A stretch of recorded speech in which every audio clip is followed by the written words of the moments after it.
दोस्तों, संसद भवन में पूरे देश भर के 543 लोकसभा सीट पर अलग अलग संसदीय क्षेत्र से तमाम सांसद चुनकर गए और 543 में से 50 ऐसे सांसद रहे जिन्होंने शपथ के दौरान जय भीम और जय संविधान बोलने का काम किया।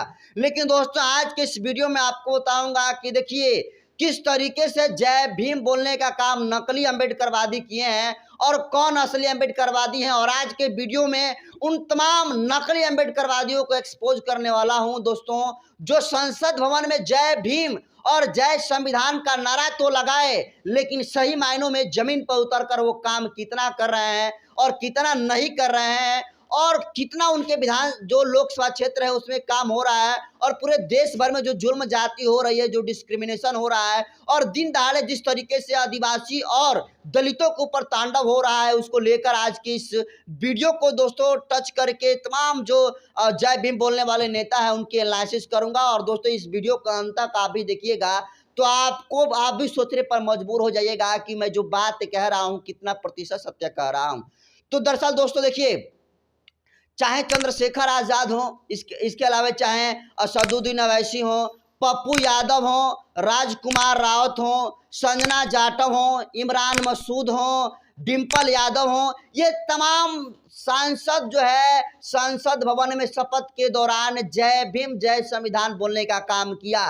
लेकिन दोस्तों, आपको बता दूं कि चुनाव जीतने से पहले जिस तरीके से चंद्रशेखर आजाद का जो एक्टिविटी था कि वो चुनाव जीतने से पहले लोगों के बीच में रहते थे, जहां कहीं भी जुल्म जाती हो रही होती थी पूरे देश के लोगों के पास पहुंचने का काम करते थे। और एक बार फिर से जब चंद्रशेखर आजाद जी नगीना से चुनाव जीत गए हैं, तो नगीना से चुनाव जीतने के बाद भी, चंद्रशेखर आजाद सांसद बनने के बाद भी पूरे देश भर का दौरा कर रहे हैं। एक तरफ जहां अलग अलग सांसद जय भीम जय संविधान तो बोल दिए, लेकिन वो अपने एसी वाले कमरे में बैठकर अपनी पार्टी को गति देने में लगे हैं, अपनी पार्टी को जनाधार बनाने में लगे हैं। लेकिन इकलौता ऐसे चंद्रशेखर आजाद हैं जो कि आज भी संसद में पहुंचकर भी सड़क की लड़ाई लड़ना नहीं भूले हैं। और दोस्तों, आपको बता दूं कि देखिए, हाल ही में जो मामला हुआ, आपको पता होगा कि राजस्थान में किस तरीके से शंकरलाल मेघवाल की हत्या हुई है, उत्तर प्रदेश में जो राजकुमार जाटव है उनकी हत्या हुई है।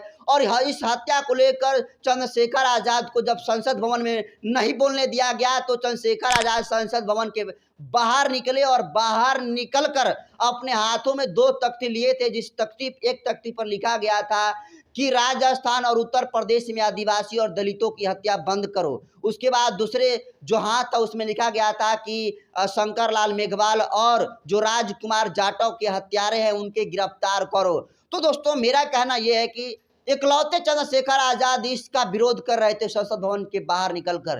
तो क्या चंद्रशेखर आजाद की इस लड़ाई में पप्पू यादव को साथ नहीं देना चाहिए था? का जो संजना जाटव है, जो कि चुनाव जब जीती थी तो इनकी बहुत सारे सोशल मीडिया पर जो है, चाहे मीडिया पर बहुत बड़ा लंबी चौड़ी बातें लिखी जा रही थी कि देखिए जाटव समाज की महिला जो है चुनाव जीत गई, जबकि उसी दोस्तों राजस्थान में शंकरलाल मेघवाल की दिन दहाड़े गर्दन जो है सर से धड़ अलग कर दिया गया। लेकिन एक बार भी संजना जाटव ने इस पर कुछ रिएक्शन अपना नहीं दिया। इसके अलावा आपको बता दूं दोस्तों कि असदुद्दीन अवैसी जो है, आपको बता दूं, जय भीम बोलने का काम किया, चंद्रशेखर आजाद को अपना दोस्त बतलाते हैं। लेकिन क्या वो चंद्रशेखर आजाद के साथ खड़ा नहीं हो सकते थे क्या? चलिए उनकी मान लेते हैं कि पार्टी है। इसके अलावा जो राजकुमार रावत हैं, जिस तरीके से चंद्रशेखर आजाद की पार्टी आजाद समाज पार्टी है, उसी तरीके से राजकुमार रावत की आदिवासी पार्टी है। तो क्या इस नाते राजकुमार रावत को चंद्रशेखर आजाद के साथ बैठकर इसका विरोध नहीं करना चाहिए था का? लेकिन ये तमाम लोग जय भीम बोलने का काम तो किए, लेकिन जमीन पर उतरकर दोस्तों चंद्रशेखर आजाद का साथ, जिस तरीके से चंद्रशेखर आजाद काम कर रहे हैं उस तरीके से एक तो काम नहीं कर रहे हैं। और चंद्रशेखर आजाद संसद भवन में यदि आवाज उठा रहे हैं तो उनको सपोर्ट करने का काम नहीं कर रहे हैं। और इसका सबसे बड़ा एग्जाम्पल दोस्तों है कि संसद भवन के बाहर जिस तरीके से चंद्रशेखर आजाद, राजकुमार जाटव, उत्तर प्रदेश में जिस तरीके से हत्या हुई है, और जिस तरीके से शंकर मेघवाल की हत्या राजस्थान में दिन दहाड़े सर जो है धड़ से अलग कर दिए गए, इस पर दोस्तों चंद्रशेखर आजाद ने जो है संसद के बाहर जो है प्रदर्शन करने का काम किया, आवाज उठाने का काम किया। और सबसे कमाल की बात यह है कि जय भीम और जय संविधान का नारा देने वाले और खुद को चंद्रशेखर आजाद के करीबी बताने वाले पप्पू यादव, जो पूर्णिया से चुनाव जीते हैं, राजकुमार रावत, असदुद्दीन अवैसी, इमरान मसूद, ये तमाम लोग चुनाव जीत कर गए हैं। अयोध्या से जो जीते हैं, आपको पता होगा अवधेश पासी जो है वो भी चुनाव जीते हैं और ये भी जय भीम बोलने का काम किए हैं। लेकिन सही मायनों में अगर कोई लड़ाई लड़ रहा है दोस्तों तो वो है चंद्रशेखर आजाद। और ये तमाम लोग भले ही शपथ के दिन संसद भवन में जय भीम और जय संविधान बोलकर पूरे बहुजन समाज का ध्यान अपने तरफ आकृष्ट कर लिए, अपने तरफ जो है आकृष्ट करके ये हीरो बनने की कोशिश किए। लेकिन अब समाज जो है, चाहे पप्पू यादव हो या फिर राजकुमार रावत हो, संजना जाटव हो या फिर अवधेश प्रसाद हो, इमरान मसूद हो, डिम्पल यादव हो, ये तमाम लोग संसद भवन में भले ही जय भीम बोलने का काम किया हो, लेकिन जिस तरीके से पूरे देश भर में आदिवासी और दलितों के ऊपर जुल्म जाती हो रही है, बोली लगाकर दलितों और आदिवासियों की हत्या हो रही है, इस पर अगर कोई शख्स बिल्कुल प्रखरता से बोल रहा है तो वो है चंद्रशेखर आजाद। तो आप अंदाजा लगा सकते हैं कि पप्पू यादव कितना बड़ा जो है, आप कह सकते हैं कि चंद्रशेखर आजाद के साथ कह सकते हैं गद्दारी करने का काम किया है। राजकुमार रावत जो कि इनको लोग जो है अच्छा यूथ आइकॉनिक के रूप में चंद्रशेखर आजाद के साथ कई बार देखे गए, तो जो राजकुमार रावत उनको लोग पसंद करने लगे और इनका भी काफी पूरे देश भर में नाम चर्चा हो गया।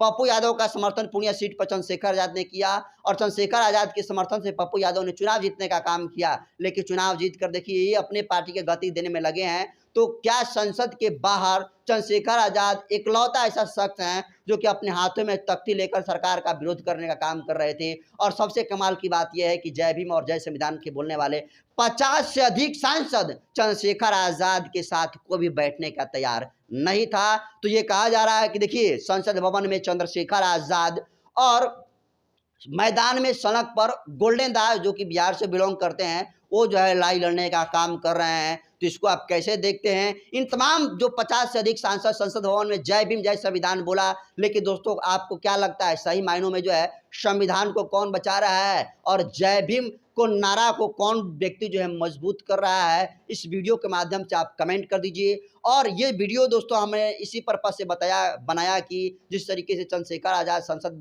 भवन के बाहर जो है बैठकर प्रोटेस्ट अकेला करने का काम कर रहे थे, तो क्या संजना जाटव, राजकुमार रावत, पप्पू यादव, इमरान मसूद को समर्थन नहीं करना चाहिए था? का अगर करना चाहिए था तो क्यों नहीं किए? अगर नहीं किए तो फिर उनको ट्वीट के माध्यम से भी चंद्रशेखर आजाद को समर्थन करना चाहिए था, लेकिन ऐसा नहीं किए। इसको आप कैसे देखते हैं? सड़क की लड़ाई गोल्डन दास लड़ रहे हैं, चंद्रशेखर आजाद अब संसद भवन में आवाज बुलंद कर रहे हैं, इसको आप कैसे देखते हैं? कमेंट कर दीजिए। वीडियो जनता पर यूट्यूब चैनल पर देख रहे हैं तो चैनल को सब्सक्राइब कर लीजिए, फेसबुक पेज पर देख रहे हैं तो पेज को फॉलो कर लीजिए। बाकी मैं नरेंद्र बसंत हूँ, कैमरे पर साथी हैं राजवीर जी। बहुत बहुत धन्यवाद।